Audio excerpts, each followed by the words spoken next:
నేను నంబర్ లేదని మూట దింపి ఇప్పి చూపించండి. అట్టగానండి. ఇన్ని ఇడ్లీలు తెచ్చావిడ్రా?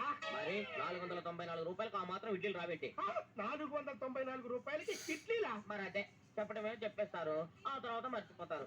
మరి నాగమణి, నాకమండి. ఏంటండి? ఏంటంట? అప్పుడు మీ నాన్న నాతో ఏం చెప్పాడు? ఉండండి, ఆలోచించుకుని చెప్తాను. ఏంటమ్మా ఫ్లాష్ బ్యాక్ వెళ్తున్నావా? అవును. బాబా ఆకలేస్తుందిరా. ఏ, రామస్వామి హోటల్కి వెళ్ళి తెచ్చి తెచ్చిపెట్టు.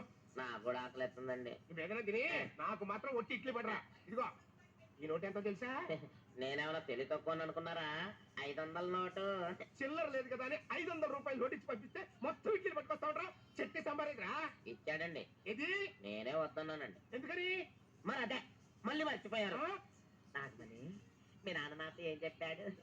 అయ్యో అయ్యో చెట్టి సాంబార్లని ఎన్నిసార్లు ఫ్లాష్ బ్యాక్ వెళ్తారా? ఇప్పుడు ఏదైనా తిని నాకు మాత్రం ఉట్టి ఇడ్లీ పడరా. నేను నంబర్ లేదని మూట దింపి ఇప్పి చూపించండి.